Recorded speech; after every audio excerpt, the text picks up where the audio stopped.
ইরা বেগম এখনও হাঁসফাঁস করছেন, তবে তাদের ছেলের এতে হাবভাবের কোনো পরিবর্তন হয়নি। সে যে কোনো অপরাধ বা অন্যায় করেছে এমনটা মনে করছে না। ইয়াকুব আর তনিমা রুমে প্রবেশ করলো। রুমে প্রবেশ করার পরেই দেখতে পেল সারা ঘরে ফুলের ছড়াছড়ি। ইয়াকুব অবাক হলো না, আবার অবাক হলো। ইয়াকুব জানতো তারা এমন কিছু একটা করতে যাচ্ছে, যার কারণে আগে আগে বসার ঘর থেকে চলে এসেছে। তবে ইসমামও তাদের সাথে বেশ আনন্দের সহিত কাজ করছে, এটা দেখে কিছুটা অবাক হলো। ইয়াকুব পুরো ঘরটাতে একবার চোখ বোলালো। ফুলদানি, কলমদানি, হাতের কাছে বাটি ঘটি যা আসবাবপত্র পেয়েছে সব উঠিয়ে এনেছে। এমনকি গতকাল বিকেলে খাওয়ার শেষে খালি নারকেলের মালাটাও বাঁচা যায়নি। সবগুলোর মধ্যেই দুটো একটা করে গোলাপ ফুল। বিছানার মধ্যে গোলাপের পাপড়ি ছড়ানো, আবার ওপরে দুটো লম্বা বেলি আর গন্ধরাজ ফুলের মালা ঝুলছে। এত রাতে বেলি ফুলের মালা কোথা থেকে জোগাড় করলো বলা মুশকিল। তনিমার লজ্জা লজ্জা লাগছে। তনিমা সাধারণত এত লজ্জা পাওয়ার মতো মেয়ে নয়, তবে হঠাৎই তার সারা বদনে লজ্জার ভাব দেখা দিল। ইয়াকুব তার এই অবস্থা বুঝতে পেরে তার ডান হাতটা চেপে ধরল। তাকে আশ্বাস দিল এখানে তারাই লজ্জা পাওয়ার কিছু নেই। তনিমা তবুও মাথা নিচু করে আছে। ইয়াকুব ট্রাউজারের পকেটে হাত গুজে সামনে হাঁটতে হাঁটতে বলল, কি ব্যাপার? তোরা তো আমার বাসর ঘর সাজানোর জন্য প্রস্তুতি আগে নিয়ে রেখেছিস। আমি আর আজরা মিলে বহু কষ্টে এতগুলো সুগন্ধি ফুল জোগাড় করে মালা বানিয়ে ফেলেছি। আমরা সুপার ফাস্ট। আমি যদি গ্র্যাজুয়েশন শেষে কোনো কাজ না পাই, ফুলের দোকানে লেগে পড়া সবে প্ল্যান বি। আমরা সবাই অনেক খুশি তোমার জন্য ভাই। আমি বেশি খুশি কারণ ইয়াকুব ভাই আমার অতি সত্বর বিয়ের মিশনের বিষয়টা সিরিয়াসলি নিয়েছে। তারপর আমার পালা।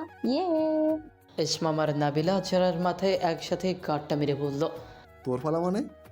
সানার বিবাহ বহু দূর। নাবিল ভাই আপাতত বিয়ের চিন্তা করবে না, আর ইসমাম ভাইকে কেউ বিয়ে করলে তো আর কে পড়ে রইলো? আমি না। আমি অবশ্য বিয়ে করবো, ভার্সিটি পরীক্ষাগুলো শেষ হোক, তারপর দেখবো আমার বিয়ের জন্য সুপাত্র হিড়িক পড়েছে। সবাই হেসে দিল। তনিমাও কিছুটা হাসল। আজরা গিয়ে তনিমাকে জড়িয়ে ধরল। ভাবি নিজের নামটা বলে আমাদেরকে ধন্য করো। ভাইয়া তোমাকে কোথা থেকে খুঁজে পেলো, কিভাবে বিয়ে হলো, পরে সব ঘটনা শুনবো। আমার নাম তনিমা সারোয়ার। ইসমাম বেশ উৎফুল্ল হয়ে বলল, ভাইয়া আমার জিতেছে, ভাবি লাখে একটা হয়েছে। তনিমার আরও লজ্জা পেয়ে গেল। সবাই এটা ওটা বলছে আর তনিমা মাথা নিচু করে ফেলছে। নাবিল বলল, আরে আমাদের নবদম্পতিকে স্টেজ দেওয়া উচিত। সবাই চলে এখান থেকে। ঠিক আছে, আমরা আসি। কথাগুলো বলে সবাই রুম থেকে বাইরে বেরিয়ে গেল। ভোরের আলো ফুটতে আরও ৪৫ মিনিটের মতো বাকি। এরা তনিমার পরার জন্য কিছু কাপড় দিয়ে গেছে। তনিমার পরনে কলাপাতা রঙের একটা সুতির থ্রিপিস, লম্বা চুলগুলো হাত খোপা করা। দুজনে গোসল সেরেছে। ধকলটা এখন কিছুটা কম লাগছে, তবে ক্লান্তি যেন শিরায় শিরায় বহমান। আশ্চর্যের বিষয়, তারপরেও কারো চোখে এক ফোঁটা ঘুম নেই। তনিমা বেশ কৌতূহলী, তার থেকে বেশি কৌতূহলী ইয়াকুব। দুজনের কৌতূহল উদ্দীপক যেন সব ভেতর উত্তর যায়। তনিমা গোসল সেরে বেরিয়ে এসে দেখলো ইয়াকুব নেই। খুঁজতে খুঁজতে বারান্দায় গেল। দেখলো বারান্দায় ইয়াকুব দাঁড়িয়ে আছে, রেলিংয়ের ওপর হাতে ভর দিয়ে দাঁড়ালো। তনিমা তার পাশে দাঁড়ালো, চাপা স্বরে শুধু বলল, রাদি, আপনার পরিবার? ইয়াকুব ভ্যাজ কাটা নেতাকে নিজের কাছে নিয়ে এলো। বেশ কিছুক্ষণ যাবৎ তনিমার সাথে তার দৃঢ় আলিঙ্গন হলো। দীর্ঘ আলিঙ্গন শেষে তনিমার কপালে ভালোবাসার পরও সেঁকে দিল। তনিমা চোখ বন্ধ করে তা অনুভব করলো। এই আলিঙ্গনের জোর তনিমাকে অনুভব করালো ইয়াকুব কতটা তৃষ্ণার্ত ছিল তার জন্য। কণ্ঠস্বরে দুষ্টুমির রেশ ধরে রেখে বলল, বেচারা ইয়ামিনের হবু বউ ছিনিয়ে নিলাম আমি। আপনি একটা বোকা। ইয়ামিন এতক্ষণে তার বইয়ের সাথে বাসও সেরে ফেলেছে। মানে? মানেটা খুব সহজ। আমাদের বিয়ে পারিবারিকভাবে ঠিক থাকলেও ইয়ামিন আর আমি একজন আরেকজনকে কখনোই পছন্দ করতাম না। ইয়ামিনের পছন্দ ছিল আরেকজন রমণীকে। যখন আমরা যৌবনে উপনীত হলাম, তখন ইয়ামিন একদিন আমাকে ডেকে বলল সে বিয়ের আসর থেকে বিয়ে ভেঙে চলে যাবে এবং তার প্রেমিকাকে নিয়ে পালিয়ে যাবে।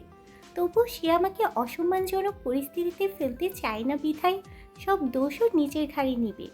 আমিও তাদের সম্মতি দিলাম, কেননা এমন একটা সম্পর্কে আবদ্ধ হয় একদমই আমার ইচ্ছে ছিল না যেখানে ভালোবাসা নেই।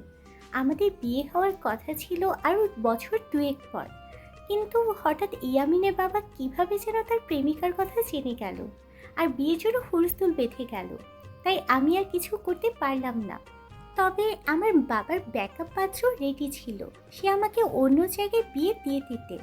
তাই আমি হকচকিয়ে আপনার কাছে গিয়েছিলাম, আপনাকে জিজ্ঞেস করতে চেয়েছিলাম। আপনার অনুভূতি সম্পর্কে আমি অবগত ছিলাম না। আপনি আমাকে আদেও ভালোবাসেন কি না জানতাম না। তানিশা আমাকে সবসময় বলতো, ছেলেটা তোকে ভালোবাসে, তাকে দেখলেই বোঝা যায়। তবে আমার কখনো জিজ্ঞেস করার সাহস হয়নি। যেদিন আমাদের বাড়ি ছেড়ে চলে গেলেন, আমি আপনাকে অনবরত কল করেছি, কিন্তু আপনি কল ধরেননি। আপনি বাসে আসার পর আপনার সাথে কথা বলার সুযোগ হয়নি, ব্যস্ততা বলতে পারেন। তবে আপনি যে আমাকে এভাবে... কথাগুলো বলার আগেই দুজনের অশ্বতয় মিলিত হলো ইয়াকুবের বিশেষ উদ্যোগে। লজ্জায় তনিমা চোখ বুজে নিল। কত মুহূর্ত দুজন এভাবে ছিল তা জানা নেই। ইয়াকুব তাকে ছেড়ে দিয়ে বলল, পিয়ুষী আমাকে সব পুরো 14 গোষ্ঠীকে বোকা বানিয়ে দিল দেখছি। তুমি এখন আমার। ভীষণ লজ্জা করছে তনিমার, চোখ নিচে নামিয়ে রেখেছে। দুপায়ের বৃদ্ধাঙ্গুলি দ্বারা অনবরত মেঝেতে খসে যাচ্ছে। তার মনে হচ্ছে এখনই ধরনি, তুমি দ্বিধা হও, আমি প্রবেশ করি তোমাতে। ইয়াকুব তার থুতনি ধরে ওপরে তুলল। এত লজ্জার কি আছে? এখন তুমি আমার আর আমি তোমার। একটা লাল টুকটুকে বইয়ের স্বপ্ন দেখেছিলাম, খোদা আমার স্বপ্ন খুব জলদি পূরণ করেছেন, তার দরবারে হাজার শুক্রিয়া। অনাকাঙ্ক্ষিত ঘটনার মধ্যে দিয়ে হলেও আমি তোমাকে পেয়েছি। আমার হৃদয়ে যে অপরিজনীয় ক্ষত তৈরি হতে যাচ্ছিল তা নিমেষের মধ্যেই সেরে গিয়েছে। এবার ভিতরে চলো, আমাদের বিশ্রাম প্রয়োজন। সেদিন ইয়াকুব তানিশাকে ফোন দিয়েছিল যেন একা তনিমাকে নিচে পাঠায়। তানিশা ইচ্ছে করেই তার গায়ে পায়েস ফেলেছিল। তারপর ইয়াকুবের এক সহকর্মীর তাদের বাসার দারোয়ানকে কথায় ভুলিয়ে রাখে, আর সবার নজর ফাঁকি দিয়ে ইয়াকুব তনিমার হাত মুখ বেঁধে ধরে তাকে গাড়িতে বসায়। ইয়াকুব তনিমার চোখ মুখ খুলে দেয়। রাদীপ সাহেব, আপনি এখানে কেন এনেছেন? ছাড়ুন বলছি। আপনি গাড়ি চালান মহাজ ভাই, তোমাকে একটু চমকে দিলাম, কেমন লাগলো? আমি আপনার সাথে যাব না, ফিরিয়ে নিয়ে চলুন বলছি। মিছে রাগ দেখিয়ে লাভ নেই। মনে মনে আপনিও আমার হওয়ার জন্য আকুল, ক্ষমা করবেন এমন করার জন্য।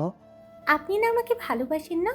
এর উত্তর আপনি আগে আমায় দিয়েছিলেন। তনিমা গাল ফুলিয়ে বসে রইল। ইয়াকুব আর তনিমা একটা শপিং মলে গেল। এই কয়েক মাসের চাকরি করে সে 21,000 টাকা জমা করতে পেরেছিল, আর কিছু আগের টাকা ছিল। এ দিয়ে সে তনিমার জন্য 900 টাকা দিয়ে একটা শাড়ি আর 17,000 টাকার মধ্যে একজোড়া চুড়ি, নাকফুল আর পাতলা একটা চেন কিনল। এখন আপাতত এটা থাক, আমি পরে আরও দামি জিনিস কিনে দিব, পরবেন না? তনিমার চোখে পানি চলে এলো। অবশ্যই, কেন না। ইয়াকুব একজন বন্ধুর সাথে কথা বলে কাজের ব্যবস্থা করলো। আশ্চর্যের বিষয় হচ্ছে সেখানে তনিমার খালাখালো উপস্থিত ছিল, আর ইয়াকুবের পক্ষে এসমা আর তার বন্ধুরা। তারপর সাক্ষীর উপস্থিতিতে তাদের বিয়ে সম্পূর্ণ হলো। ইয়াকুব যে কীভাবে এই ব্যবস্থা করলো তনিমা ভেবে পায় না। বর্তমানে ভোরের এক ছিলতে আলো এসে পড়ল তনিমার মুখে। তনিমা একটু নড়ে চড়ে উঠলে ইয়াকুব পর্দা টেনে দিল। তারপর তনিমার গালে তার হাতের ছোঁয়া দিল। ঘুমন্ত তনিমাকে দেখে ইয়াকুবের মনে হলো সে দুনিয়াতে সবচেয়ে সুন্দর রমণীর দেখা পেয়েছে। বর্তমানে ইয়াকুব আর তনিমা বসে আছে, সাথে বসে আছে সানা, ইসমাম, আজরা, নাবিল। সবাই কেমন পিটপিট চোখে দেখছে তাদের। তনিমার এই চাহনির অর্থ বুঝতে পেরে লজ্জায় পরণ যায় অবস্থা। বড়দের সাথে আলোচনা হয়েছে, তারা সিদ্ধান্ত নিয়েছে আজকে রাতেই রাজশাহী রওয়ানা হবে। তনিমার বাসার সবাইকে বোঝানো হবে ঠান্ডা মাথায় আলাপ আলোচনা জরুরি।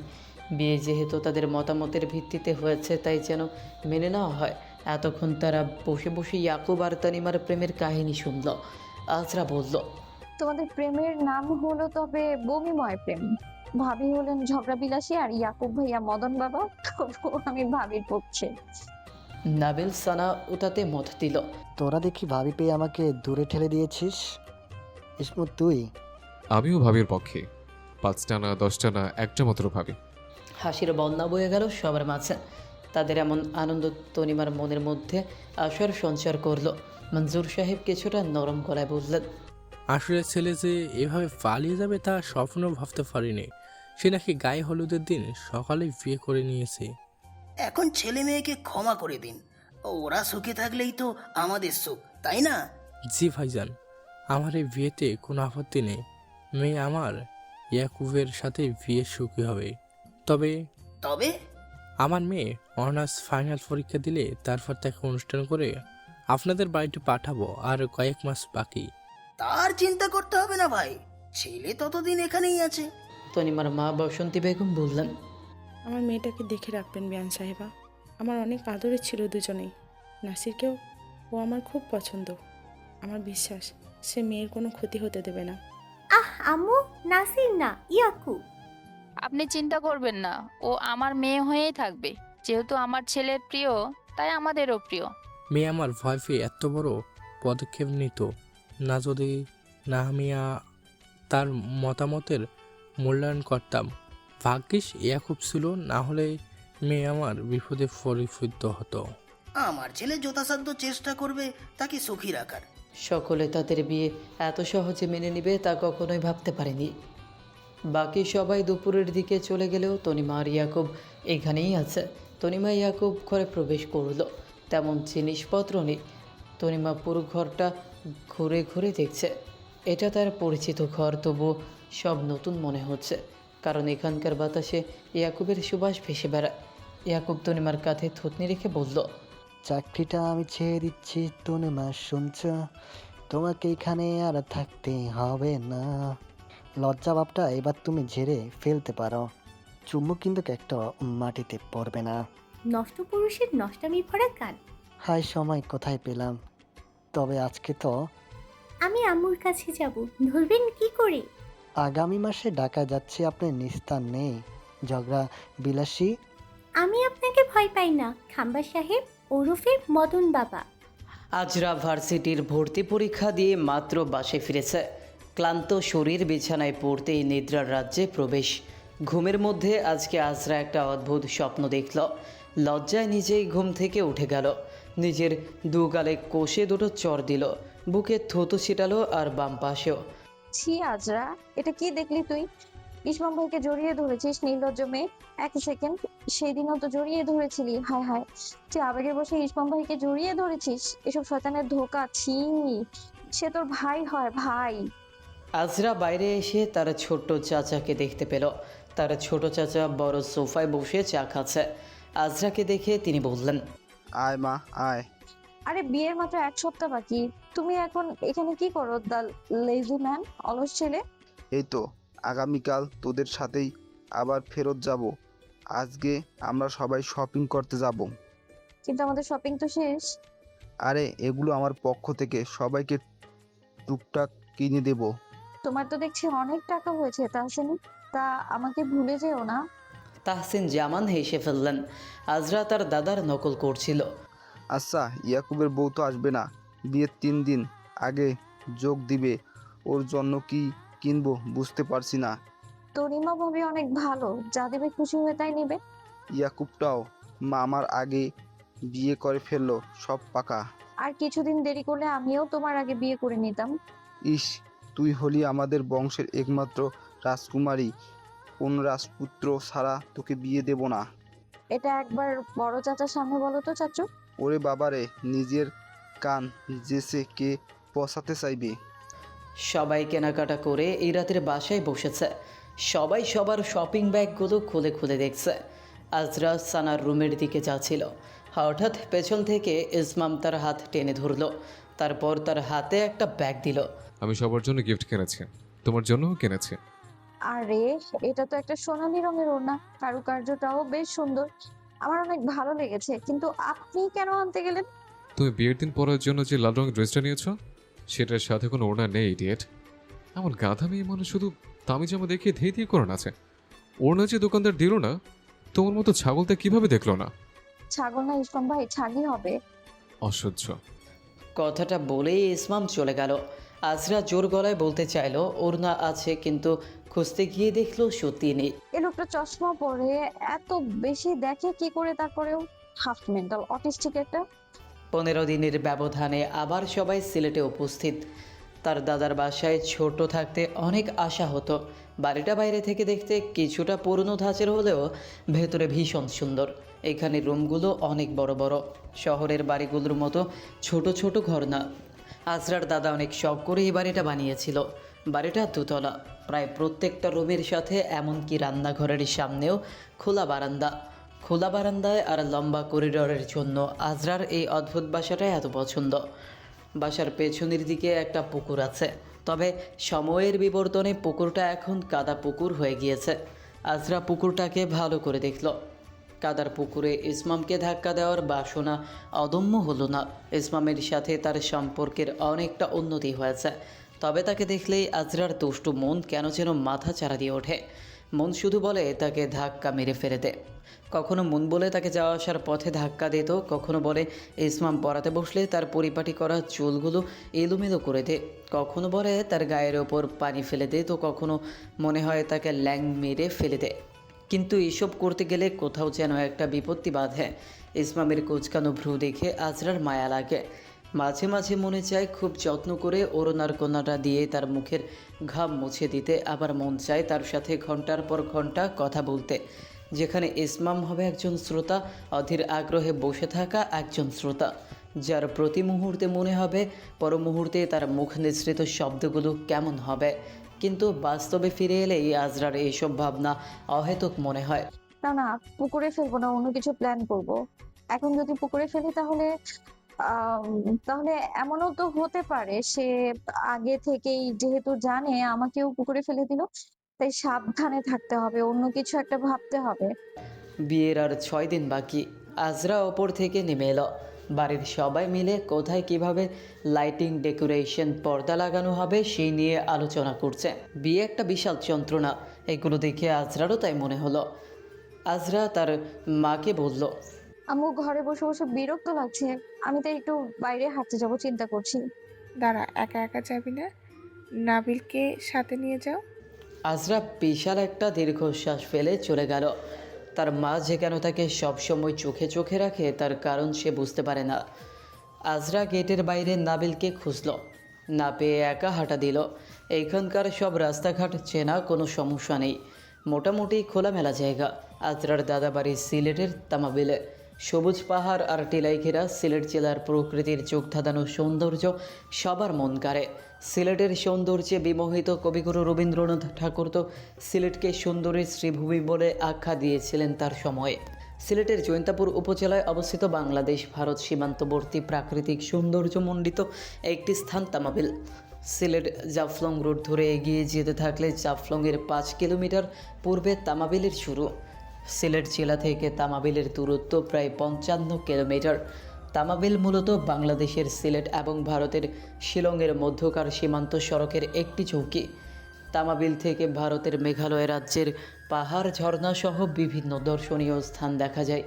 তাই অপূর্ব প্রাকৃতিক দৃশ্যে বিমোহিত হয়ে দর্শনার্থী হিসেবে ঘুরতে আসা তরিকুল সামান এখানে এক ফালি জায়গা কিনে নেন বন্ধুর সাহায্যে। তামাবিলে যাবার পথে বাঁকে বাঁকে বিশাল পাহাড় ও ঝর্ণার এক পলক দর্শন তামাবিল ভ্রমণের পিপাসা ক্রমে ক্রমে বাড়িয়ে তোলে। এছাড়া তামাবিলের সৌন্দর্য উপভোগের জন্য আছে স্বচ্ছ পানির লেক, তামাবিল 0 পয়েন্ট এবং জয়ন্তা হিল রিসোর্ট।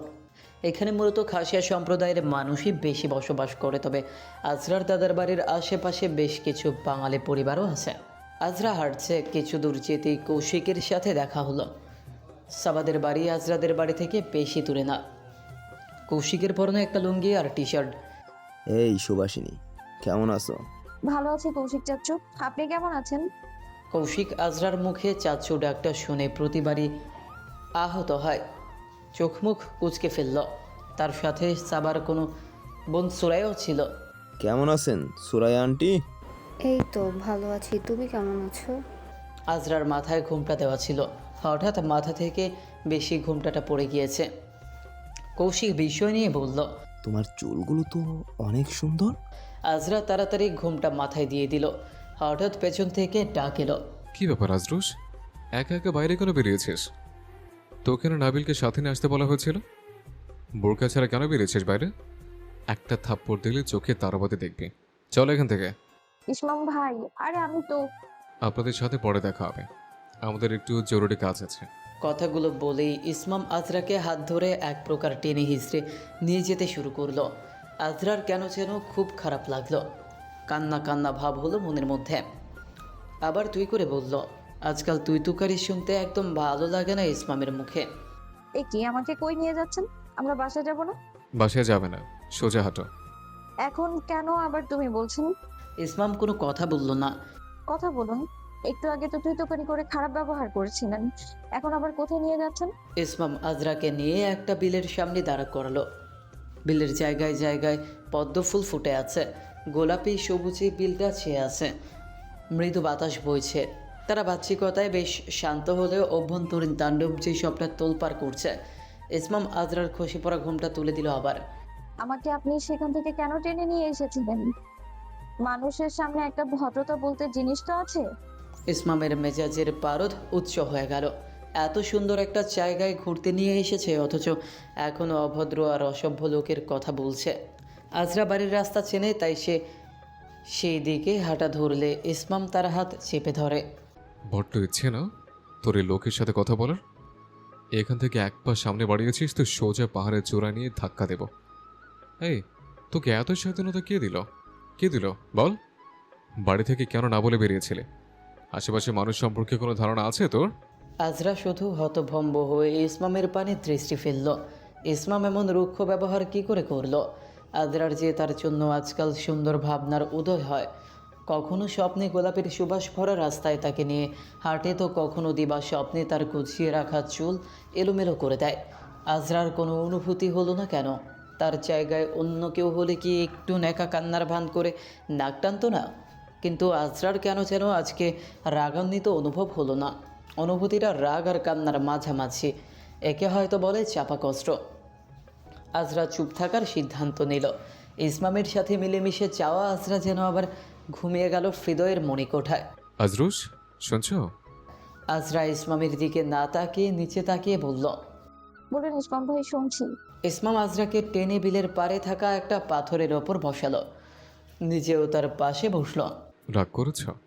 আপনার সাথে রাগ বা অভিমান করার মতো সম্পর্ক নেই আমার। একটা মেয়ে একটা ছেলের প্রতি কেমন ধারণা রাখতে পারে, একটা মেয়ে হয়ে তুমি তো বলে দিতে পারো।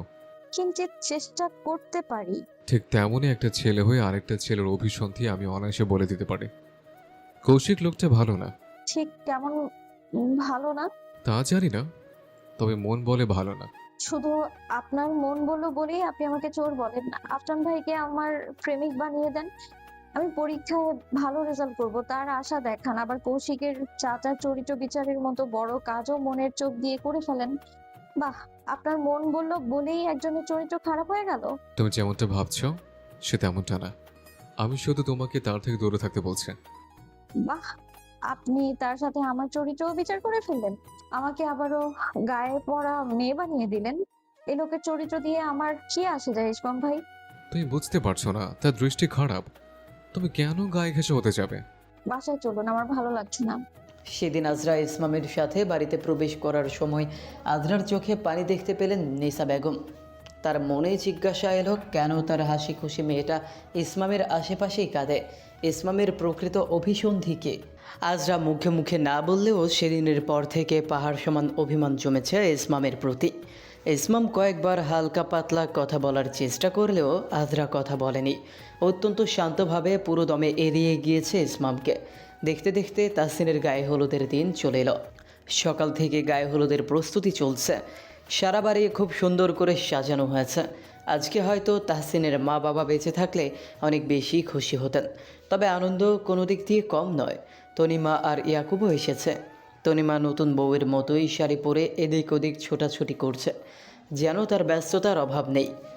ইয়াকুবকে তার কাছে ঘেঁষতেও দিচ্ছে না। বেচারা ইয়াকুব শেষমেশ না পেরে সিঙ্গেলদের সাথে গিয়ে বসে আছে। সবাই অনুষ্ঠানের জন্য কিছু হিসাব নিকাশ করছে। হিসাব নিকাশের দায়িত্ব বাড়ির ছোটদের দেওয়া হয়েছে। কাকে কাকে রিটার্ন গিফট দেওয়া হবে, কী কী উপহার দেওয়া জরুরি, বিভিন্ন ধরনের সামগ্রী যেগুলো সাধারণত বড়দের ধারণার বাইরে হয়ে থাকে, খাবার দাবার ইত্যাদি ইত্যাদি। টাকার হিসাব করছে নাবিল। ইসমাম কোনটা করলে ভালো হয় সেই বুদ্ধি দিচ্ছে। শফিক বরাবরের মতো ফোনে মুছে আছে। গানটা আছে না, প্রেমে পড়া বারণ, এর জন্যই সাধারণত প্রেমে পড়া বারণ বলা হয়। এই ছেলেকে দেখে বোঝা যায় তার দিন দুনিয়া সময়ের কোনো তাল নেই। সে শুধু সারাদিন ফোনে পড়ে থাকে। সানভি বাইরে ডেকোরেশনের লোকদের নির্দেশনা দিচ্ছে। ইয়াকুবের আপাতত কোনো কাজকর্ম নেই, তাই সে ওদের সাথে এসে বসেছে। বাইরে ডেকোরেশনের কাজ থেকে এসে খেমে নিয়ে গিয়েছে। পকেট থেকে রুমাল বের করে ঘাম মুছতে মুছতে বলল। তোরা কি করছিস? আজরা মুখ ভেঙচি দিয়ে বলল। কি আর করছি, সিঙ্গেল মানুষ সব কি আর করে বলো। ইয়াকুব আজরার মাথায় টোকা দিয়ে বলল। বিয়ে করেছি ঠিক মতো 2-3 মাস হয়নি, আর তুই এখন আমাকে কথায় কথায় মিঙ্গেল হওয়ার খোঁটা দিচ্ছিস? আজরা পাত্তা না দিয়ে ভাব দেখিয়ে বলল। হ্যাঁ দিচ্ছি। আমার এই বিয়েতে তোরই তুজ্জর বেশি ছিল। অতি সত্তর বিয়ে বলে বলে আমার মাথা খারাপ করে ফেলেছিলিস। হ্যাঁ তোমারটা তো হয়ে গেল, আমারটা হলো না, আফসোস। অনেক পেকে গিয়েছিস বুঝলি। এবার তুমিও বলো, তুমিই বাকি ছিলে। আজকাল লোকজন থেকে কত ধরনের অপমানজনক কথার মিথ্যা দোষারোপ শুনতে হয়। আরে তোর আবার কি হলো? কেন মনে হলো কাউকে উদ্দেশ্য করে কথাগুলো শুনিয়ে বলছি? কে আবার কি করলো তোর সাথে? থাক বাদ দাও, এই ধরনেতে বিচারকের অভাব নেই। আজরা আবার মুখ ভেঙচি কেটে লিখতে বসলো। ইয়াকুব কিছুই বুঝে উঠতে পারল না। তনিমা সামনে দিয়ে যাচ্ছিল, হাতে ফুলের ঝুড়ি ভর্তি টকটকে হলুদ গাঁদা ফুল। হলুদ গাঁদা ফুলগুলো চোখের আকর্ষণ যেন, কিন্তু ইয়াকুবের চোখের আকর্ষণ তো তার প্রিয় ঝগড়াবিলাসী নারী। ইয়াকুব গলা খাকারে দিয়ে বলল। আপনি কি 1 কাপ চা আনতে পারবেন? উপস্থিত সবাই জোরে বলে উঠল। ও চা। ইয়াকুব মাথা চুলকে হাসল। চাইলে তোরাও খেতে পারিস। রং ডং যেত। সন্ধ্যার পর গায়ে হলুদের অনুষ্ঠান শুরু হবে। বাসায় পার্লারের লোকজন এসেছে বাড়ির মহিলা সদস্যদের সাজাতে। এদিক দিয়ে বাড়ির ছেলেদের কাজ করতে করতে বেহাল দশা। নাবিল তো পারে না মাটিতে গড়াগড়ি দিয়ে কাঁদতে, এমনকি বড় নিজেও নিজের গায়ে হলুদের কাজ করতে করতে শেষ। নাবিল বলল। কিরে ভাই, এগুলোর সাজগোজ এখনো শেষ হবে না? এই যে উপরে তোলা দখল করে খিলতে বসেছে রে, তো বসেইছে। ওদের ধারণা হয়তো ছোট মামা বিয়ে তো একবারই করবে, তাই ওরা একবারের মতোই সেজে গুজে নিচ্ছে। আমার তো মনে হয় বিয়ের সাজও আজকেও একেবারে সেজে নিচ্ছে। আজকে গায়ে হলুদে এই সাজ, কালকে বিয়েতে, পরশু বোবাতে কি করবে? তবে দেখিস আমার তনিমা সবার আগে রেডি হয়ে বেরিয়ে যাবে। ইসমাম ইয়াকুবের পেটে কোতা মেরে বলল। ভাই দেখি আমার বউয়ের পিড়িতে দেওয়ানা হয়ে গেছে। অবশ্যই বইয়ের পিড়িতে দিওয়ানা হওয়া কোনো দোষের না। আমার শখের নারী সে, যখন শখ করে ঝগড়া করে সেটাও শুনতে ভাল লাগে। ইসমাম হাসলো। সবার আগে আজরা তৈরি হয়ে নিচে নেমেছে। ইসমাম তখন বাগানে চেয়ার ঠিক করছিল। আজরা সবার সাথে কথা বলতে বাগানে গেল। সেখানে ফটোগ্রাফাররা আগে থেকেই ছিল। ফটোগ্রাফারদের কে যেন বলছিল আজরা। ইসমাম আজরাকে এক নজর দেখল। হয়তো ফটোগ্রাফাররা আজরার ছবি তোলার চেষ্টা করছিলেন। ইসমাম তাদের কানে কানে কী যেন বলল, তারা সেখান থেকে সরে গেল। আজরা অবাক হলো। কি ব্যাপার, এই হাফ মেন্টালটা ওদের কি বললো? ওরা কেন সরে গেল? ছেলেরা এখনও কেউ অনুষ্ঠানের কাপড় চোপড় পরেনি। এইখানকার কাজ শেষে তারপর সবাই তৈরি হয়ে আসবে। ইসমাম আজরাকে দেখে মন্ত্রমুগ্ধের মতো তাকিয়ে রইল। আজরার পরনে কারারা প্রকৃতির পোশাক, নীল আর হলুদ জামাটা। লম্বা চুলগুলো খোপা করেছে এবং খোপা ভর্তি সাদা রঙের বেলি ফুল, আর সাথে জায়গায় জায়গায় উঁকি দিচ্ছে হলুদ রঙের চন্দ্রমল্লিকা ফুল। সামনে কিছুটা চুল বের করে রেখেছে, ঠোঁটে হালকা রঙের লিপস্টিক, চোখ জোরে গাঢ় কালো কাজল, হাত ভর্তি কাচের চুড়িগুলো ঝনঝন করছে। তার পাশে সানা এসে দাঁড়িয়েছে, তার পরনে হলুদ সবুজ রঙের কারারা। আজরা হেসে হেসে সানাকে কিছু বলছে। একটু পরেই তাদের সামনে এসে তনিমা দাঁড়ালো। তার পরনে হলুদ আকাশি রঙের জর্জেট শাড়ি। ইয়াকুব তাকে দেখে বলল। আকাশের পরী নেমে এসেছে। পরীরা দেখতে হয়তো এমনই হয়। ঠিক তাই। কথাগুলো বলে সে চলে গেল। ইয়াকুব অহেতুক কারণ খুঁজল। সবাই অনেক আনন্দ করলো। তাসিনকে হলুদ মাখিয়ে একদম একাকার করে দিল। হলুদ মাখতে মাখতে হঠাৎ সানা 2 হাত ভর্তি হলুদ নিয়ে এক হাতে নাবিলকে আর এক হাতে ইসমামকে মেখে দিয়ে বলল, এবার তোমাদের পালা, বুড়ো ষাঁড়েরা। ইসমাম হাসলো। নিজের গাল থেকে কিছুটা হলুদ নিয়ে সানাকে লাগিয়ে বলল, তুই বড্ড জ্বালাস বাড়িতে থেকে। আমার বউ আসার আগে তোকে বিদায় করব। নাবিল দু হাতে হলুদ নিয়ে আজরার গালে মুখে দিয়ে বলল, আগে এটাকে বিদে করা জরুরি। জলহস্তি তো সব খেয়ে খেয়ে শেষ করে ফেলছে। এমনিতেও ও অতি সত্বর বিয়ের শোকে দিনরাত পটল তুলছে। সেখানে আবার হাসাহাসির রোল পড়ে গেল। রাতে সবাই গোসল সেরে বেরিয়েছে। সবাই অনেক রাত পর্যন্ত কথাবার্তা বলেছে। আজরার প্রচণ্ড লাফালাফি দাপাদাপি করার কারণে মাথা ব্যথা করছে। এক কাপ চা খাওয়া খুব প্রয়োজন। রাত বাজে প্রায় 3:30। আজরা বিরক্তিতে দাঁত কটমট করতে করতে রান্নাঘরের দিকে গেল চা বানাতে। তার মাকে ডাকলে হয়তো এতক্ষণে চায়ের সাথে বিস্কুট পাকোড়া আরও কত কিছু পাওয়া যেত। আজরার ভীষণ মায়া হলো মাকে ডাকতে। সারাদিন অনেক কাজ করেছেন, তাই তাকে ওঠানোর কোনো প্রয়োজন নেই। আজরা আবার চোখে মুখে বিরক্তি ফুটিয়ে প্রলাপ করতে করতে রান্নাঘরে গেল। আজরা দেখলো সেখানে কতগুলো কফির প্যাকেটও আছে। আজরা চা বানালো, চায়ের মধ্যে একটুখানি এলাচ দারচিনি দিল, আবার তার উপর দিল 1 চামচ কফি পাউডার। বাহাদুর আজরা, তুই বিশাল বড় জিনিস আবিষ্কার করে ফেলেছিস। বড় মাপের শেফ তুই। পেছন থেকে আওয়াজ শোনা গেল। তাই বড় মাপের শেফের হাতের কি আমি 1 কাপ চা খেতে পারি? আজরা পেছনে তাকিয়ে দেখলো ইসমাম হাস্যোজ্জ্বল মুখ নিয়ে তার দিকে তাকিয়ে আছে।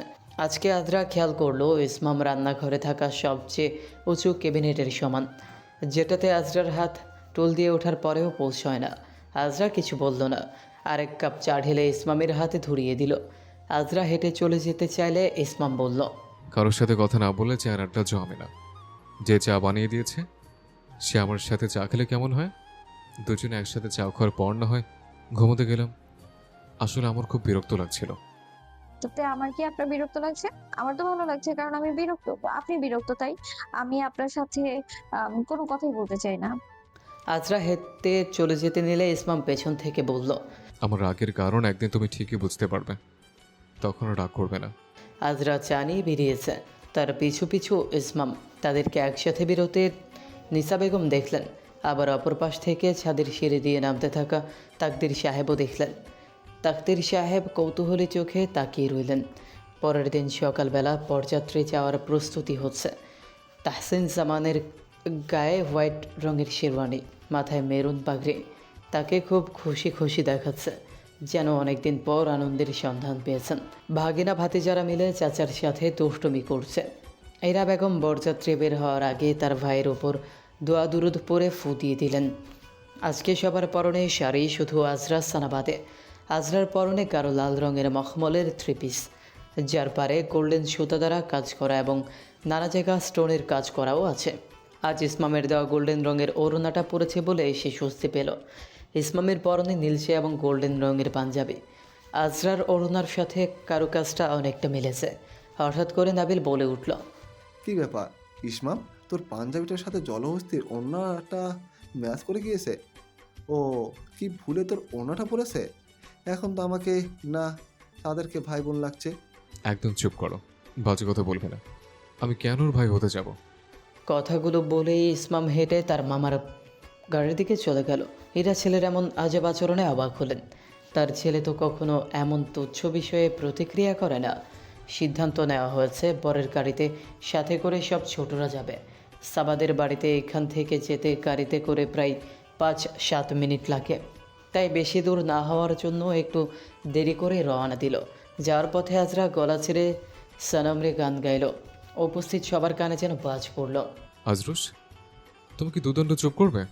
তুমি যেমনটা ভাবছো তোমার গানের গলা তেমন না। আমার কর্কশ গলার গান আপনাকে সারা জীবন শুনতে হবে ইসমাম ভাই। না ভালো লাগলে কানে পেরেক লাগান। মজাটা নষ্ট করে দিল আমার। তুই গা, গান ভালো হচ্ছে। বরযাত্রী পৌঁছানোর পর সামনে সবাই গেট ধরেছে, টাকা চাইছে তাদের কাছে। বিভিন্ন ধরনের কথা হচ্ছে, শরবত নিয়ে দামাদামি হচ্ছে। হঠাৎ এর মধ্যে কৌশিক আজরার হাতটা টেনে ধরল। আজরা চোখ গরম করে হাত ছাড়াতে চাইল, তারপরেও টেনে ধরে আছে। আজরার হঠাৎ করে ইসমামের বলা কথাটা মাথায় খেলে গেল। এই লোকের সত্যি চরিত্রের সমস্যা আছে। তীক্ষ্ণ নজরে তাকিয়ে রইল শুধু। কৌশিকের ওষ্ঠাধর জুড়ে কেমন অদ্ভুত হাসি। ইসমাম ভাইয়ের উপর রাগ করার জন্য আমি বিষয়টা তেমন গভীরভাবে ভেবে দেখিনি, তবে এই লোকের আচরণ ভালো ঠেকছে না। সাবধানে থাকতে হবে। তোমাদের থেকে আমাকে 50,000 টাকা না নিয়ে ছাড়ছি না। ঠিক আছে, আমার হাতটা তো ছাড়বেন। তোমাকেও ছাড়া যাচ্ছে না। কোথা থেকে ইসমাম এসে বলল, ওর হাতটা এবার ছাড়ুন, নিজের হাতের হেফাজত করুন। কথাটা বলে কঠোর দৃষ্টি নিক্ষেপ করে কৌশিকের হাতের ওপর জোরে চেপে ধরলে কৌশিক সাথে সাথে হাত ছেড়ে দেয়। নাবিল আজরার হাত টেনে ধরে নিজের পেছনে নিয়ে এলো আর কৌশিককে চোখ রাঙানি দিল। তারা অবশেষে 27,000 টাকা দিয়ে ভেতরে ঢুকতে পারল। ইতিমধ্যে খাওয়া দাওয়ার আয়োজন শুরু হয়ে গিয়েছে। ইসমাম খেয়াল করলো কৌশিক খাবার পেরে দেওয়ার ফাঁকে ফাঁকে আজরার দিকে তাকাচ্ছে। খাবার শেষ করে আজরা দাঁড়িয়ে আছে। একটু পরে বিয়ে পড়ানো শুরু হবে। সবার খাওয়া দাওয়া শেষ মোটামুটি। বড়রা একদিকে কথা বলছে। ইসমাম ইয়াকুবকে বলল, ভাইয়া, চারপাশে বিভিন্ন ধরনের ছেলেপেলে আছে, এদের মধ্যে একদল বকেটেকেও দেখলাম। এখন আমরা তো বরযাত্রী হয়ে কিছু বলতে পারি না, তুমি একটু সানাকে দেখে রাখো তো। আচ্ছা ঠিক আছে। আমি নাবিলকে বলে আসছি। ইসমামের এমন কথা বলার মূল কারণ হচ্ছে কৌশিক। কৌশিকের সাথে তার বিশাল বড় বন্ধুর বাহিনী আছে। সেখানে কিছু ছেলেমেয়ে আছে, তাদের বেশভূষা আর আচার আচরণ ইসমামের কাছে ভালো ঠেকলো না। আজরা হঠাৎ তার মার থেকে একটু সামনে যেতে চাইলে আজরার মা বলল, তুই কোথায়ও যাবি না। আমার কেন যেন হঠাৎ করে খুব বুক ভারী হয়ে আসছে। তোমার হঠাৎ করে কেন বুক ভারী হয়ে আসছে? জানি না কেন যেন আমার অজানা আশঙ্কায় বুকটা ভারী হয়ে আসছে। তুই আমার সাথে দাঁড়িয়ে থাক। আচ্ছা ঠিক আছে, আমি তো তোমার সাথে দাঁড়িয়ে আছি। না, আমার কেমন যেন খারাপ খারাপ লাগছে। তোমার হয়তো প্রেশার বেড়ে গিয়েছে আম্মু। না তো, তোকে এই অনুভূতি বুঝাতে পারবো না। এই অনুভূতি আমার তখন হয়েছিল যখন তোর বোন আমার গর্ভে মারা গিয়েছিল। আবার আগের কাহিনী নিয়ে দুশ্চিন্তা করছো? আজরা নাম্বার 2 এখন জান্নাতে আছে। আজকে এত খুশির একটা দিন, আমার ভোলা ভালা চাচার আনন্দের দিন, এমন করো না তো। হঠাৎ তাদের সামনে ইসমাম এসে নিসা বেগমকে বলল, মামি, আমি আজরুজকে এখান থেকে নিয়ে যাই, ওর সাথে একটু জরুরি কথা আছে। আচ্ছা ঠিক আছে, নিয়ে যাও। নিসা বেগম তবু কেমন আর চোখে তাকালেন। আজরা মায়ের সামনে চুপচাপ ইসমামের পিছু পিছু গেল। কি হয়েছে, আমাদের কেন নিয়ে এসেছেন? শোনো, এখানে আশেপাশে অনেক অপরিচিত মানুষ আছে, মামির কাছাকাছি দাঁড়িয়ে থাকবে, কেউ ডাকলে যাবে না, কেমন? যে যেমন হৈহুল্লোর বা আনন্দ ফুর্তিতে অংশ নিতে ডাকুক, তোমাদের দুজনকে যেন না যেতে দেখে। আপনি আবার শাসন শুরু করে দিয়েছেন ইসমাম ভাই। আমরা কেন অন্যদের সাথে লাফালাফি করতে যাব? আমরা এখানে অনুষ্ঠানে এসেছি, একটু পরে তো এমনিতেই আমার বউ নিয়ে রওনা হব আমরা। তোমার ভদ্রতার খাতিরের জন্য। তুমি তোমার লোকজনের সাথে ভদ্রতার খাতিরে কথা বলো। আজকে তোমাকে ভদ্র হতে হবে না। যেমন অভদ্রতা আমার সাথে করো, তেমনটাই করবে। এমনিতে তুমি যা অভদ্র। অভদ্র বললেন? সে আমি অভদ্র? হ্যাঁ, যে অভদ্র অভদ্র ব্যবহারগুলো আমার সাথে করো, ওইগুলো তাদের সাথে করবে, মনে থাকে যেন। আমি এখন গেলাম, আমার কাজ আছে। কথাগুলো বলে ইসমাম চলে গেল। আজরা আবার তার মায়ের সাথে গিয়ে দাঁড়ালো। তবে তার মা তার ফুপির সাথে কোথায় যেন গিয়েছে। বিয়ে বাড়ি মানে হাজারটা মন কষাকষি, তেমনই সেখানে একটা ঝামেলা করেছেন সাবার ফুপা। তিনি সাবার অতীত নিয়ে কিছু নিন্দাজনক কথা বলেছে, সেই সব নিয়ে ঝামেলা। দফায় দফায় চিৎকার চেঁচামেচি হচ্ছে। হঠাৎ করে সুরাইয়া সামনে এলো। আজরা, আমাকে একটু সাহায্য করবে? কি সাহায্য করব? তারপর সে সানার দিকে তাকালো, অনুনয়ের স্বরে বলল, একটা জরুরি সাহায্য, এখানে বলতে পারছি না। আমার কানে কানে বলুন। সুরাইয়া আজরার কানে কানে বলল, আসলে আমার ব্লাউজের পেছনের হুকটা খুলে গিয়েছে, মানে রানারটা ফেটে গিয়েছে, সাথে হুকটাও খুলে গিয়েছে। এখন আমি এখান থেকে সরতে পারছি না। তুমি কি তোমার গায়ের ওড়নাটা দিয়ে আড়াল করে আমাকে আমার রুম পর্যন্ত দিয়ে আসতে পারবে? ভেতরে সব দেখা যাচ্ছে, আমার রুম পর্যন্ত দিয়ে আসলেই হবে। একটা বিচ্ছিরি অবস্থা, দেখো আমি এখান থেকে নড়তেই পারছি না। আজরা দেখল আসলেই তো লজ্জায় আড়ষ্ট হয়ে মেয়েটা দেয়াল ঘেঁষে দাঁড়িয়ে আছে। তারপরেও যা দেখল তার পিঠের কাছের চেনটা ফেটে গিয়েছে। আজরা তার অন্য দিয়ে আড়াল করে নিল। সানাকে কঠোর আদেশের সহিত বলল, কোথাও যাবি না, আমি আসছি। ঠিক আছে। ভেতরে আজরার অপারেশন হচ্ছে। অপারেশন থিয়েটারের বাইরে তার পুরো পরিবার উদ্বিগ্ন হয়ে অপেক্ষা করছে। নিসা বেগম কয়েকবার জ্ঞান হারিয়েছেন। তাহমিদ জামানের অবস্থা বেশি ভালো না, তার প্রেশার হাই হয়ে যাচ্ছে। তাদের দুজনকে সামলাতে সবাই হিমশিম খাচ্ছে। ইসমামের সোনালী বর্ণের পাঞ্জাবি লাল রক্তে রঞ্জিত হয়ে গিয়েছে স্থানে স্থানে। ইসমাম তাদের সবার থেকে অনেকটা দূরে অনুভূতি শূন্য হয়ে শুধু ফ্লোরে বসে আছে। তার হাত পা চারদিকে ছড়িয়ে আছে। সানা তার ভাইয়ের পাশে তার কাঁধে হাত দিয়ে দাঁড়িয়ে আছে আর কাঁদছে। তাকদির জামান বিড়বিড় করে কী যেন বলছে। তাসিনার সাবার বিয়েটা হয়নি। মেরুন রঙের লেহেঙ্গা আর বধূ সাজসজ্জা নিয়ে হাসপাতালের করিডোরে বসে আছে সাবা। তাসিনের গায়ের অফ হোয়াইট রঙের শেরওয়ানি এখনও তেমনই রয়েছে, সেখানেও কিছু রক্তের দাগ। মাথার পাগড়িটা কোথায় পড়ে গিয়েছে কে জানে। পুরো হাসপাতাল ক্রন্দনে কেমন যেন ভারী হয়ে আছে। ইসমাম কিছুই বলছে না, শুধু ধবধবে সাদা জমিনে তার দৃষ্টি। তনিমা নীরবে কান্না করছে। ইয়াকুব মনে মনে যত ধরনের দোয়া দূরত আছে পড়ছে যেন তার বোন সুস্থ হয়ে ফিরে। অপারেশন থিয়েটারের বাইরে এসে ডাক্তার বললেন। তাকদির সাহেব এগিয়ে এলেন হন্তদন্ত হয়ে। নিসা বেগম ডাক্তারকে জিজ্ঞেস করলেন, কি হয়েছে? নিসা কথাগুলো শুনে ফ্লোরে ধপ করে বসে পড়লেন। শেষমেশ কিনা তার মেয়ের সাথে জোর জবরদস্তি হয়েছে। মেয়েকে এত সাবধানে রাখার পরেও সেই ঘটনার পুনরাবৃত্তি হলো। তিনি দৌড়ে ইসমামের কাছে গেলেন, তাকে টেনে ধরে তুলে দাঁড় করালেন। বল, কি করেছিস আমার মেয়ের সাথে? বল বল বলছি, তুই আমার মেয়েটার গায়ে কেন হাত দিয়েছিস? ইসমাম কিছুই বলছে না, শুধু ফ্যাল করে তার মেঝুমামের দিকে তাকিয়ে আছে। ইসমামের অক্ষিকোটর পানিতে পূর্ণ হয়েছে, রক্তিম বর্ণ ধারণ করেছে। তার উপরে বর্তমানে নিসার করা আরব তার আত্মসম্মান বোধেও সমূলে আঘাত করছে। ইয়াকুব তার মামিকে ছাড়িয়ে নিয়ে বলল, এটা কি করছেন মামি? আপনি এটা কিভাবে বলতে পারেন মামি? এমন বাজে ধারণা কিভাবে আপনি বুঝতে পারেন? ইসমান কেন এমন করবে? তাহলে তুই বল ইয়াকুব, আজ আর সেই রুমে আছে বা কি করে ইসমাম কিভাবে টের পেল? সানা কিছুটা তেতে তবে ক্ষীণ স্বরে বলল, মেজবামি, আপনাকে তো বলেছি শেষবার আজরাপুর সুরাইয়া আন্টির সাথে গিয়েছিল। উনিকে জিজ্ঞেস করুন, উনি এখন কেন কথা বলছে না, উনি কেন অস্বীকার করছে।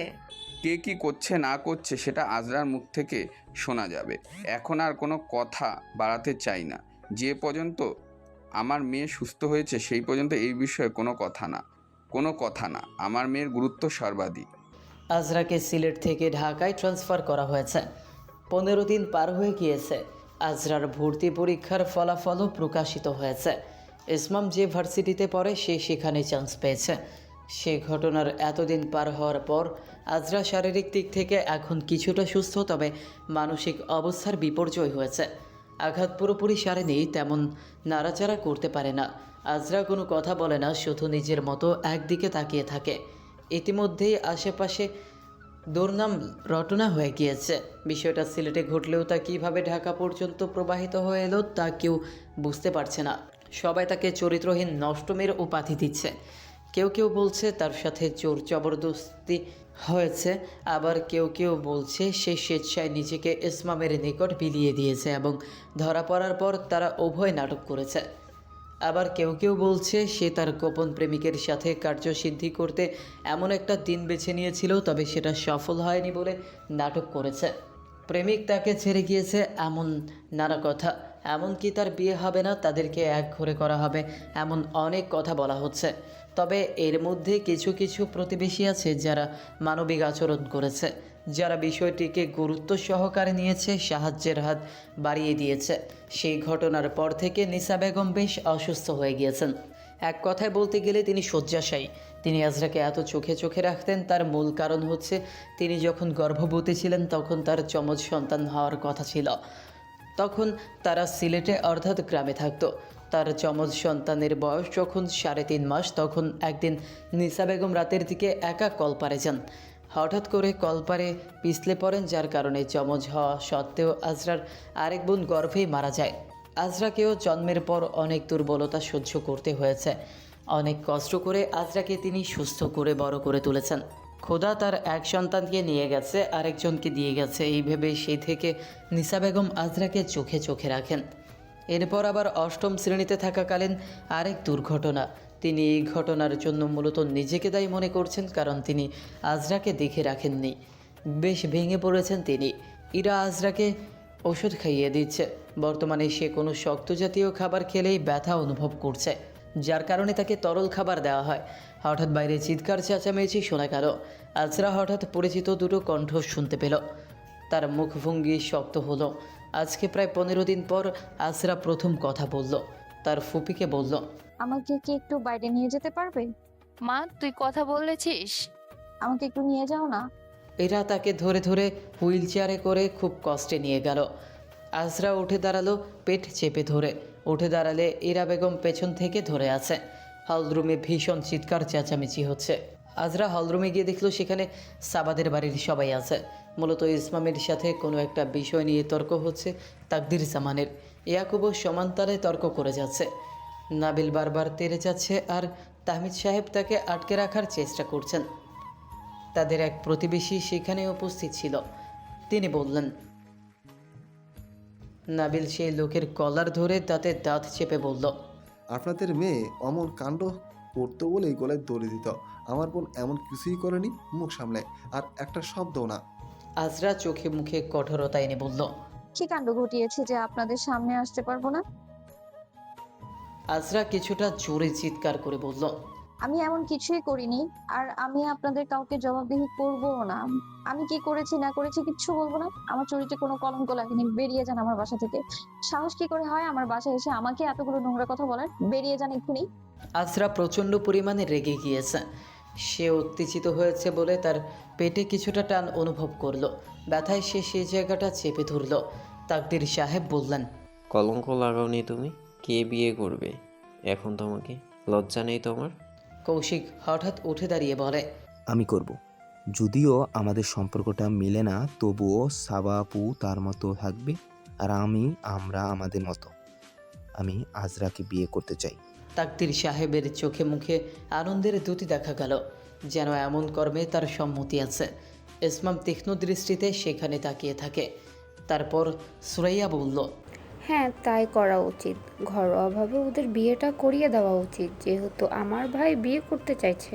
আজরার হঠাৎ কি হলো কে জানে, সেখানে তেড়ে গেল। তেড়ে গিয়ে সুরাইয়ার গালে পরপর দুটো থাপ্পড় বসিয়ে দিল এবং তড়িৎ মুহূর্তে কৌশিকের নাক বরাবর একটা ঘুষি দিল। ঘুষির জোর এতই ছিল যে তার নাক দিয়ে রক্ত ঝরতে লাগলো। কৌশিক নাক চেপে ধরে বলল, এই পাগল মেয়েটা কি করছে? নাবিল তাকে এসে ধরল, মাথায় হাত বুলিয়ে বলল, এমন করে না বোন, তুই অসুস্থ। ভাইয়া, এরা তুমি জানো না এরা কি করেছে? এরা সুরাইয়া। আজরা আবারও সেদিকে দৌড়ে গেলে কৌশিক ভয়ে পেছনে সরে যায়। আজরা ক্রোধের সহিত সুরাইয়ার চুলের গোছা টেনে ধরে। ইসমাম দুই বাহু ধরে তাকে পেছনে টেনে নিয়ে আসে। তারপর তার বড় চাচা এসে তার গালে একটা থাপ্পড় বসিয়ে দিলে নাবিল রক্তচক্ষু নিক্ষেপ করে তার দিকে তাকিয়ে থেকে তার হাত ধরে। ইসমাম কোনো দিকে সামলাবে বুঝে পায় না। তাহমিদ জামান হতভম্ব হয়ে রইলেন এমন সব ঘটনায়। সাবার বাবা মেয়েকে ধরলেন, তারপর বললেন, দয়া করে তোমাকে বিয়ে করতে চাইছি, তুমি কি না? আপনাদের দয়া আমার পায়ের জুতোর নিচে রাখি আমি। থু। বলে আজরা মাটিতে একদলা থুতু ফেলল। তাকদির জামান আরেকটা থাপ্পড় দিতে উদ্যত হলে এবার তার হাত মুচড়ে ধরল ইসমাম। তাকদির সাহেব, আজরার গায়ে একটা টোকা দেওয়ার সাহস করবেন না, তাহলে আমি ভুলে যাব আপনি আমার বয়োজ্যেষ্ঠ। সারা দুনিয়ার সব মানুষ যদি আজরার বিপক্ষে থাকে, আমি আজরার পক্ষে থাকব। আমি জানি আজরা পবিত্র, ঠিক ততটাই যতটা প্রথম দিন ছিল। আজরা হচ্ছে সেই পবিত্র নারী যার গায়ে আপনার মতো মানুষ মুখের কথায় কলঙ্ক লাগাতে পারেন না। আপনারা কেউ ওকে বিশ্বাস না করলেও আমি করি। আজরা নিজেকে কারো কাছে প্রমাণ করতে হবে না। সবসময় মেয়েরাই কেন প্রমাণ দেবে? আজরা কারো কথায় কিচ্ছু করবেও না, ওকে নিজে পবিত্র হওয়ার প্রমাণও দিতে বাধ্য না। নাবিল কৌশিকের কলার চেপে ধরে বলল, আমার বোন যেহেতু এমন করেছে, পিছনে কোনো কারণ আছে। নিশ্চয়ই এই চরিত্রহীন কৌশিক কিছু করেছে। ওর নজর এমনিতেই খারাপ। বল, তুই কি করেছিস? আমাদের বাসায় ডেকে এনে এভাবে অপমান করার মানে কি? আজরা প্রচণ্ড ক্ষিপ্ত হয়ে বলল, অপরাধ হয়েছে আপনাদের। যে আমার সর্বনাশ করার চেষ্টা করেছিল তাকে আমি বিয়ে করব, এমনটা ভাবলেন কি করে? আপনাদের সবাইকে আমি জেলের ভাত খাওয়াবো। সবাই হক চকিয়ে তাকিয়ে রইল। তাকদির সাহেব কিছু একটা বলতে চাইলে আজরা হাত দেখিয়ে বলল, আপনি আর একটা কথাও বলবেন না চাচু। আমার ব্যক্তিগত বিষয়ে কথা বলার অধিকার আমি দিইনি আপনাকে। মা তুমি শান্ত হও। আমার মা, তোমার শরীর খারাপ হলে আব্বু কষ্ট পাবে। আমরা এইসব বিশ্বাস করি না। তুমি চলো আমার সাথে। আমরাকে বিশ্বাস করি না আজরোস, তুমি প্লিজ শান্ত হও। আজরা শান্ত হয়ে দেখল তার ক্ষতস্থান থেকে রক্তপাত শুরু হয়েছে। হলুদ জামাতে পেটের কিনারে খানিকটা রক্ত ভেসে উঠেছে। সম্ভবত অতিরিক্ত চাপ দেওয়ার কারণে ব্লিডিংয়ের সূত্রপাত। আজরার সমস্ত পৃথিবী কেমন অন্ধকার অন্ধকার লাগছে। নাবিল বলল, আজরা সম্ভবত ব্ল্যাক আউট হবে। তুই ওকে ধর, আমি গাড়ি ডেকে আনি। কতটা তাজা হয়েছে। ইয়াকুব ভাইয়া, তুমি এদের যেতে দেবে না, বিশেষ করে এই কৌশিককে। তোকে আমি দেখে নেব কৌশিক, তোর গায়ের সবকটা হাড় ঘুরে করে দেবো আমি। তুই কার গায়ে হাত দিয়েছিস জানিস না? ইসমাম আজরাকে কোলে তুলে নিল আর আজরা একবার ইসমাম বলে তার বুকে নেতিয়ে পড়ল।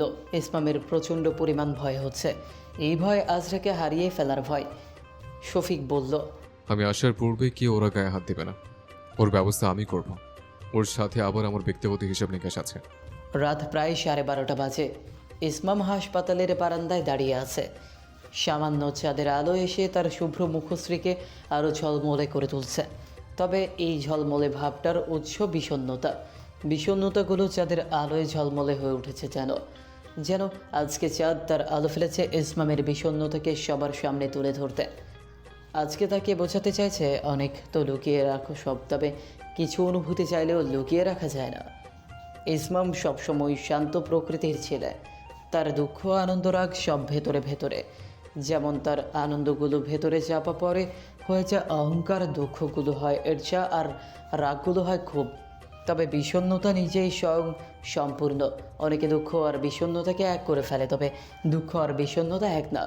অনেক সময় কাঙ্ক্ষিত বস্তু হাতের কাছে পেলেও বিষণ্ণ লাগে, কারণ তাকে পেলে কী হবে ধরে রাখার ক্ষমতা তো সবার থাকে না।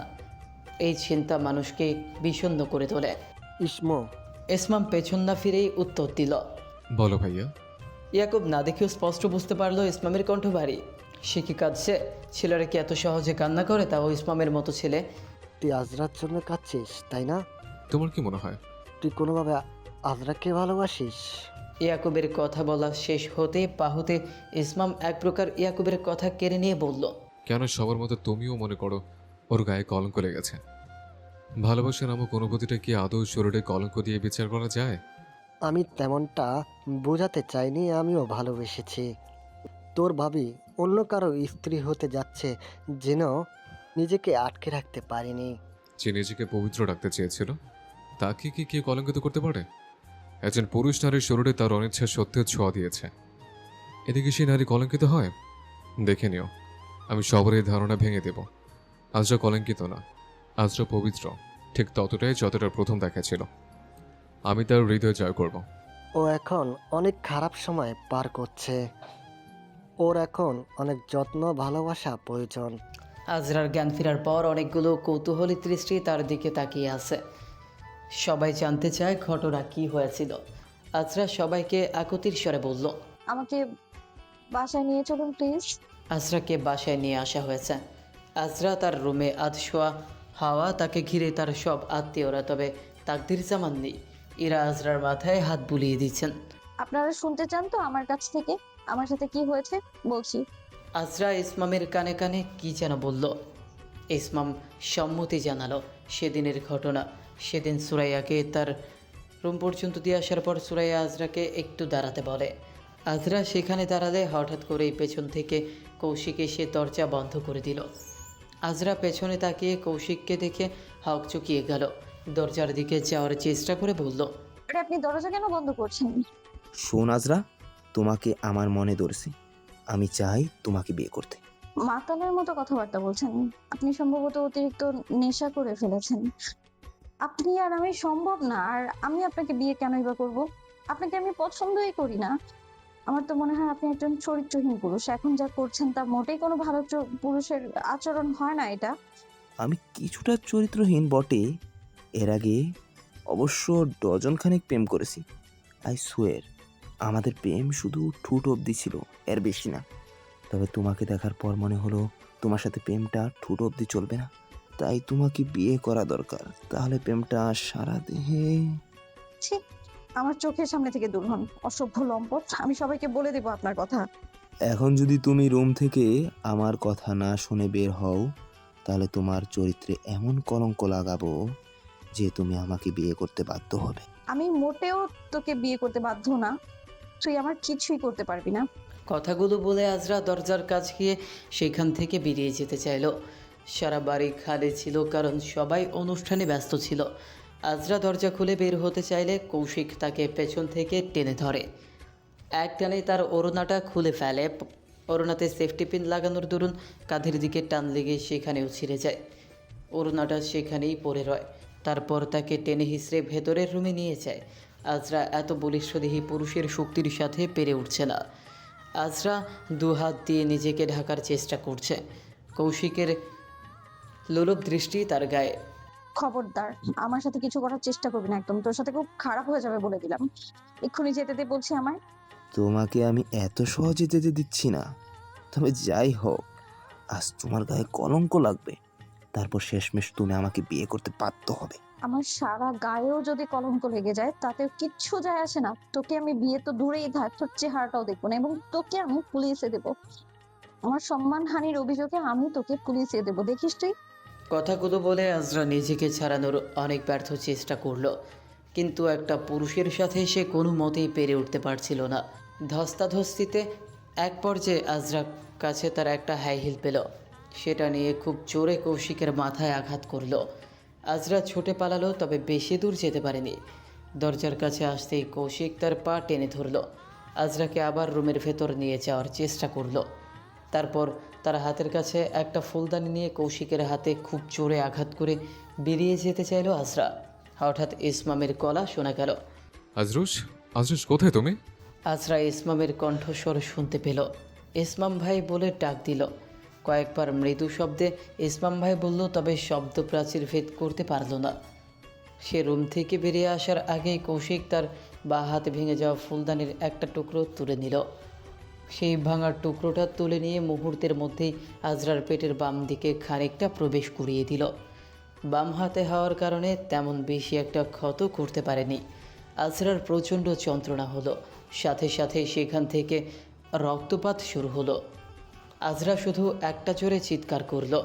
ইসমাম সেই চিৎকার শুনতে পেয়ে সেই চিৎকার বরাবর আওয়াজের অনুসরণ করে সেদিকে তাকালো। গিয়ে দেখল আজরা জমিনে বসে আছে, তার পেটের বাম দিকে তার হাত দুটো চেপে ধরে রাখা। নিভু নিভু আখি জোড়া অশ্রুতে টলমল করছে, মুখটা পাংশুটে বর্ণ ধারণ করেছে। আজরা তার রক্ত মাখা হাত দিয়ে ইসমামের পাঞ্জাবির সমানের নিচের একটা অংশ খামচে ধরল। ইসমাম ভাই, শুধু এতটুকুই বলতে পারল।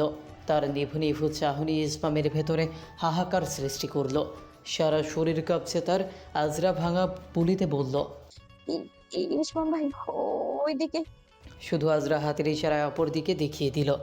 সেদিকে তাকালে ইসমাম কাউকে খুঁজে পেল না। শুধু দেখলো সেখানে অনেক ধস্তাধস্তির হয়েছে, যার চিহ্ন রয়ে গিয়েছে। ইসমাম দৌড়ে আবার আজরাকে কোলে তুলে নিল, তার গালে হালকা করে চাপড় দিতে লাগলো। আজরুস, চোখ বন্ধ করবে না। আজরুস, একদম চোখ বন্ধ করবে না, চোখ খোলা রাখো। আমি এখনই তোমাকে হাসপাতালে নিয়ে যাব। আজরার জামার কিছু কিছু জায়গায় ছিঁড়ে গিয়েছে, বুকের দিকে অনেকটা ছেঁড়া, সুতো উঠে উঠে গিয়েছে। তাতে বোঝা যাচ্ছে কেউ তার সাথে জোর জবরদস্তি করার চেষ্টা করেছে। বাহুতে নখের আঁচড়, ফুলের মতো আজরাকে কেউ পিষে ফেলতে চেয়েছিল। এটা ভেবেই ইসমামের মাথার রক্ত দপদপ করে উঠল। আজরুস, ওঠো প্লিজ। কথাগুলো বলেই ইসমাম পাঞ্জাবির ওপরের ফেস দিয়ে গা ঢেকে দিল। তাকে কোলে নিয়ে সদর দরজার দিকে দৌড়ে গেল। দরজা থেকে বেরিয়ে একটা জোরে চিৎকার করলো। ইয়াকুব ভাইয়া, গাড়ি বের করো। শুধু এতটুকু বলার অপেক্ষা ছিল। সবাই সেই দিকে তাকালো। দেখলো ইসমামের কোলে অচেতন হয়ে আজরা। তার পেটের কোণা দিয়ে রক্ত বের হচ্ছে, তবে লাল জামা পরার কারণে তেমন একটা বোঝা যাচ্ছে না। দূর থেকে দেখে কেউ বুঝে উঠতে পারলো না কি হয়েছে। নিসা বেগম দৌড়ে গেলেন, গিয়ে দেখলেন তার মেয়ের শরীর রক্তে মাখামাখি। ইসমামেরও ঘাড়ের দিকে খামচির দাগ হতে তাজা রক্ত বের হচ্ছে। ইসমামের কাপড় তার গায়ে। আজরার কি হয়েছে, কি হয়েছে? বিয়ে সেখানেই থেমে গেল। থেকে থেকে বর কনে সহ সবাই পরপর গাড়ি দিয়ে হাসপাতালের দিকে রওনা হতে লাগলো। কেউ এখনও কিছুই বুঝতে পারছে না যে কি হয়েছে, কে করেছে। মুখে মুখে রটে গেল আজরার সম্ভ্রম হানি হয়েছে, কেউ তার সর্বনাশ করেছে, তবে সেটা ইসমামই তা অনেকে নিশ্চিত। আর এভাবে ইসমাম ভাই সেদিন আমাকে উদ্ধার করেছিল, তবে আমি ওইদিকে দেখানোর পর ওরা তখন পেছনে জানালা দিয়ে পালিয়ে গিয়েছিল। তাহসিন জামান চিৎকার করে উঠলেন। এদের এত বড় সাহস আমার মায়ের গায়ে হাত দেয়, ওকে তো আমি ছাড়ছি না। শান্ত হও ছোট মামা, ওর ব্যবস্থা আমরা করব এবং পুলিশও দেব, তবে আগে লোকাল স্টাইলে খাতির করব। কৌশিককে একটা ঘরে বেঁধে রাখা হয়েছে। ইসমাম চট করে এসে ঘরে ঢুকে পড়ল। সেখানে শফিক পাহারা দিচ্ছিল। ইসমামের হাতে একটা মোটা লাঠি। ইয়াকুব বলল, কি ব্যাপার ইসমান, কি করতে চাইছিস? দেখিস বেটা আবার পটল না তোলে।